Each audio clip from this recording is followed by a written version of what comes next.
Hiya, Greg O'Shea here, and I'm about to do a Hyrox session. Now, if you don't know what Hyrox is, it's 8 rounds of 1 kilometer run and 1 functional exercise as fast as you can. Let's go. When it comes to Hyrox, running is more or less 50% of the race. So you have to have the work done, you have to have the miles in the legs. So building in to your Hyrox race a couple of months in advance, you need to have a strong running program to complement your gym program. Now, that's up to you how you go about doing it, but make sure you're getting in some speed work, you're getting in some tempo work, and you're getting in a long run so you can move fast, but also sustain it. Secondly, when it comes to running, obviously pace is the big thing. It comes down to personal preference, but also preparation. When it comes to me, I'm approaching about zone 5 heart rate, just touching into lactate threshold.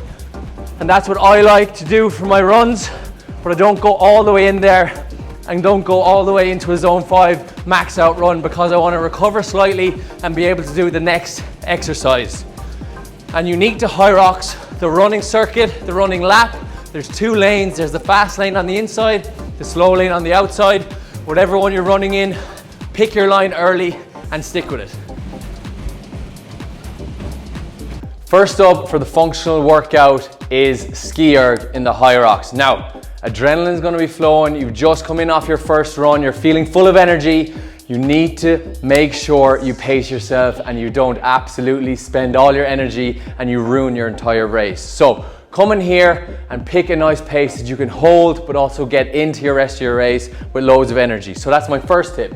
Second tip is you wanna use your most powerful muscles. You wanna use your lats, you wanna use your core, you wanna use your glutes, okay? You see a lot of people too extended all the way up here, you're not strong up there, and you see a lot of people pull it all the way down to their ankles, you're not strong down here either. Your strongest position is in the middle, so you wanna engage your lats, those big wings, drive with your lats, throw your hips back, use your core, and then stand straight back up into it. So one of the exercises in Hyrox is sled push. And I'm going to give you 3 tips that I've learned from doing Hyrox. So the first one is you want to get your arms below your heart and you don't really want to be pushing with your arms. You want to be using your big, powerful legs. So you want to get your shoulders into the bars. Some people even rest their head on that if you have a long enough neck. And you just use your powerful legs to drive the weight rather than pushing with your arms because you want to save your arms for the upcoming sled pull. Tip number 2 is even if you're feeling awesome, you want to take a break about halfway through each rep. Now, you'll see the pros doing this as well. The reason being is to save your legs. You don't want that lactic buildup. If you think about it, you're pushing a really heavy weight, the lactic is gonna build up in your legs, and then when you go to run, you'll be absolutely stuck in the mud. So save your legs, take a break in the middle, and just get through it efficiently. The third tip I'd give to you see a lot of people with poor back angles and it's going to stiffen up your back and not be efficient in moving the weight. So some people would be too high and they're not pushing efficiently, they're going up rather than out. Some people will be pushing too far down into the ground, which is even harder. So you want to get probably a nice 45-degree angle, a nice prone, straight back, and use your powerful legs to push the sled. Next up, we have the sled pull, which is directly after the sled push. So you're gonna be starting to get a little bit fatigued now, so you need to stay smart with this exercise. So my top tips for the sled pull is, remember, you're gonna be within a box and you have to stay within it. If you step outside the box, you're gonna be penalized and that's essentially your race over for a good time.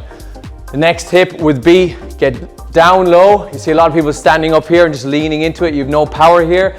You want to get down low.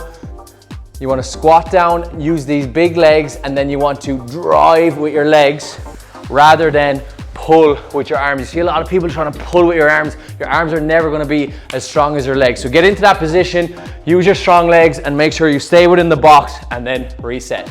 The burpee broad jump, the infamous exercise a lot of people try to avoid in their training, but it's absolutely vital that you're able to do this well. So the first thing before you even get started into your broad jump is make sure you start behind the line with your feet and your hands, or else you will be penalized and you want to start as you mean to go on. Good technique. So once you've started behind the line, the jump is obviously a massive part of it, but you don't want to jump too far because you might not stick the landing, you might slip, you could hurt yourself, but also you'll throw yourself off and you won't get through the exercise smoothly. So pick a distance that's manageable but will also get you through the exercise in a quick enough time. The third tip I have is once you start to get fatigued, you see some people try the one leg step up, which is a great movement. Just make sure if you're stepping up with one leg that you alternate for the next step up and balance the workload in your body so you don't fatigue just one side of your body, okay? Let's give it a go.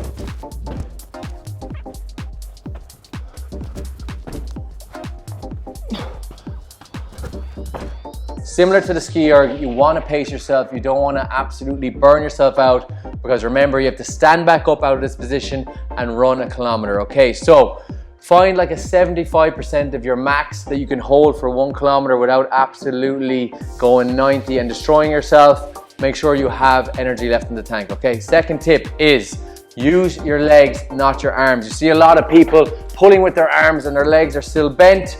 You want to use your big strong legs as if you're in that squat position, okay? You're not gonna be squatting all the way down to your ankles. A nice strong squat position, good angle there, and then you drive up to standing, and then the last thing to come is your arms, okay? So make sure you're using your big legs and the arms just finish out the movement. After that, my third tip is use as much of the chain as possible. So when you're using your big strong legs, reach with those arms as far as you can. Use your legs, fully extend, finish with the arms and see how much chain I'm using rather than just being here, okay? The more chain you use, the faster you're gonna be. Put all that together and hopefully the rower will be a little bit easier. We're on to the farmer's carry. You're well into the thick of it now in your Hyrox race. My tips for the farmer's carry are get some chalk in your hands. It's gonna be right beside the kettlebells. Make sure you're gonna have the best grip possible. Then hook into that grip and make sure you're not going to release it. Some people have big enough hands to actually lock in their thumb as well. My hands aren't big enough to do that, so I just make sure I have a really strong grip with that chalk and that's glued in there, it's not coming off. The other thing is once you pick up those kettlebells and you're standing nice and strong, you want to pull those shoulders back. You see a lot of people holding the weight and they're curling their back. That's not a strong position. You want to pull those kettlebells back in, proud chest. And once you're in that position, then you want a really intentional, fast-paced walk at a minimum, or if you're feeling full of energy, you can get into a light jog. Ideally, you're not gonna drop those kettlebells because it takes too long to re-grip, but if you have to, you have to. We're on to the wall balls, the very last exercise before you get to cross the finish line. Every single person is tired at this stage, but it's who can get the 100 reps done without any fails and without stopping loads of times. Guaranteed fatigue, but you gotta push through, okay? You can rest once you get through that finish line. So that's my first tip. Power through, stay mentally strong, get through the reps as fast as you can and get to that finish line.